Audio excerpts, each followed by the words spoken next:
Hello guys, and welcome back to this new video. So today we are going to discuss 9 curiosities about Cleopatra. So let's start. Alright, so Cleopatra is the topic of our video. Let's start off with, because many of you will know who she is or who she was. So let's start off with the first one. So our first point is that Cleopatra was a little ugly. Certainly, she was not the femme fatale that Renaissance has depicted her to be. She was also portrayed as blonde, like a Swedish girl. Most definitely, she was not Swedish or not Swedish looking like. Plutarchus, who is the Greek historian that more than anybody else has described her, says that she was not so much beautiful, but she was intelligent and she was funny, she was nice. Something we do know is the big nose, and then the hairstyle. The hairstyle is the same that is represented in the coins that depicted her. And those coins were not showing a Cleopatra extremely beautiful. Moreover, she used to dress like a man. That was a sign of power. Sign of power also in the tradition of Pharaoh, there were also women. Therefore, our first point would be that she was not as beautiful as later on historians and filmmakers have portrayed her to be. She was also extremely curious, point number 2, and educated. She was raised by watching plays, ancient Greek plays. She had a good foundation for astronomy, geometry, algebra, and medicine. She was extremely able in rhetoric, and most of all, she was a polyglot. She was somebody who could speak many different languages. According to Plutarchus, she knew at least 8 languages. That includes Greek, Copt, Egyptian, that of course she had wanted to study to the point of being absolutely perfect, and that was a very specific purpose for it, right? That was her way to represent herself as the representation, as the incarnation of the goddess Isis to her own subjects, right? So that has the value of means of communicating properly and with the same means to her own people. Point number 3. She descended directly from a stirp of assassins. In the struggle, in the fight to get power, Cleopatra has her brother, also husband, Ptolemy XIII, killed by Caesar. She was not, however, the only fratricide of the house.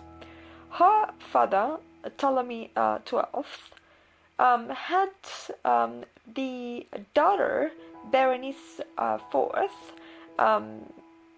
killed because she had tried to take power. Also, her uncle had his wife eliminated after 19 days from the wedding.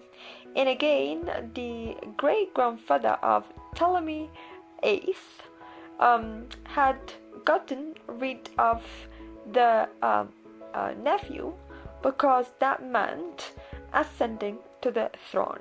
Point number 4. There are absolutely no proofs that Cleopatra was a man-eater.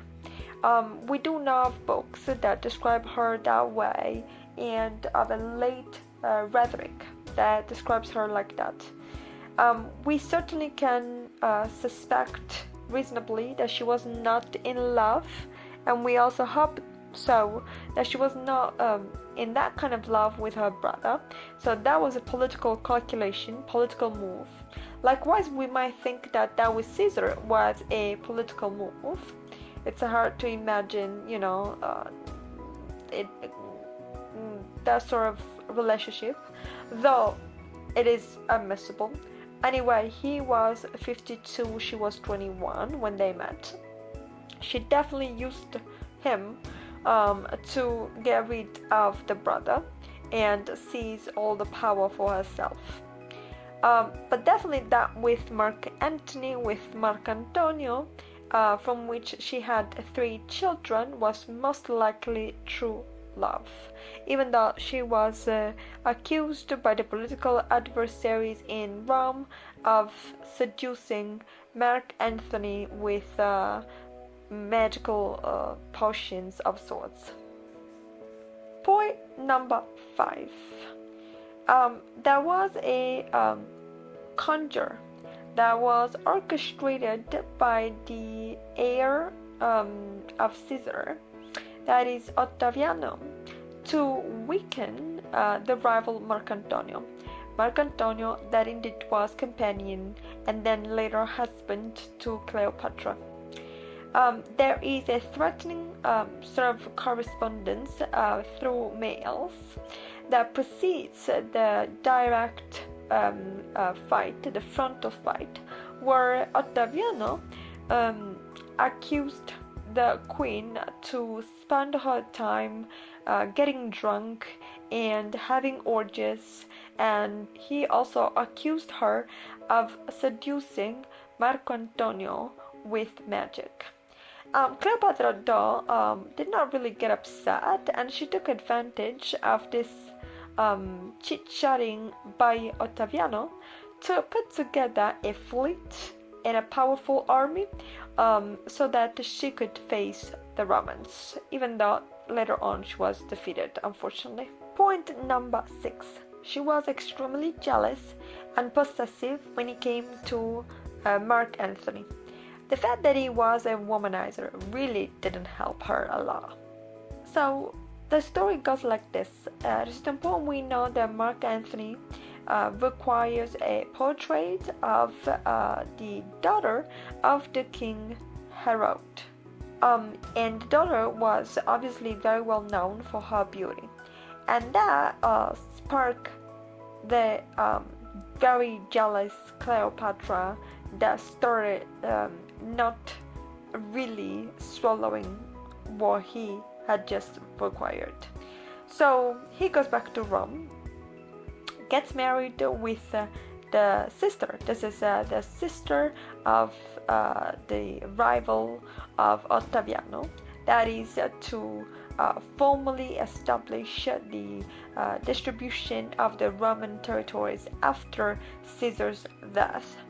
And of course, the wife is pregnant. He goes back to Cleopatra, and then she decides to marry him.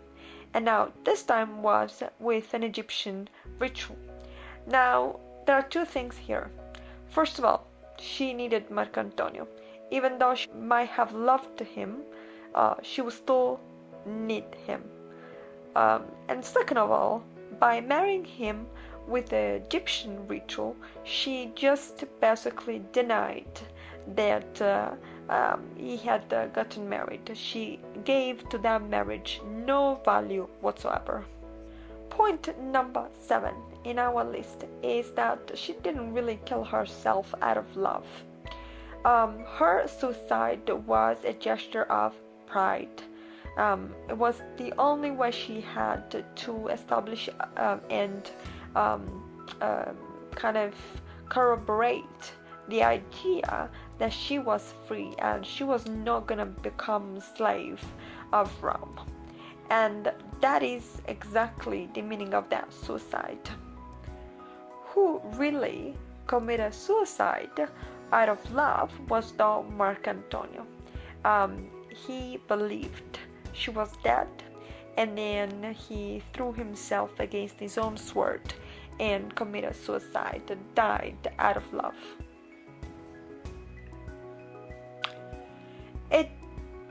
Point number 8. It was most likely not an asp to have killed her. Why? Because the true asp, known as Vipera aspis, is not present in North Africa. The other plausible snake would be the cobra, the so-called cobra of Egypt,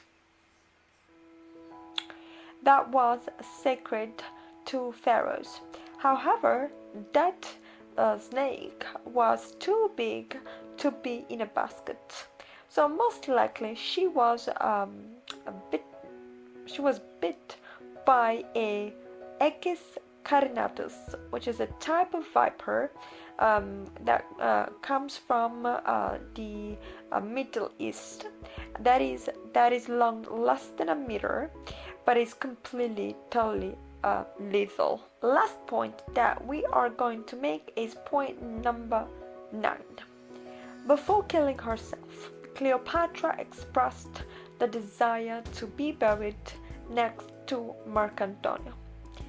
The recounts that we know is that she was granted that desire, and that the tomb of the two groom and wife is one next to the other.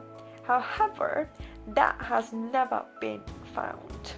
In 2009, the Egyptologist Zai Hawass announced that he discovered the place where the two were resting, which was like this chamber hidden underneath the temple of Taposiris Mania, that is 50 kilometers west to Alexandria. And there were found 10 mummies belonging to the nobility of that time. Now, excavations continue, but the attribution has still to be confirmed. So we still don't know where she is and where she is buried. With that being said, though, guys, I'll leave the comment to you. Please let us know what you think about all of this. If you knew all of these facts about Cleopatra, comment below, let us know. We're here to respond and possibly have a conversation on it.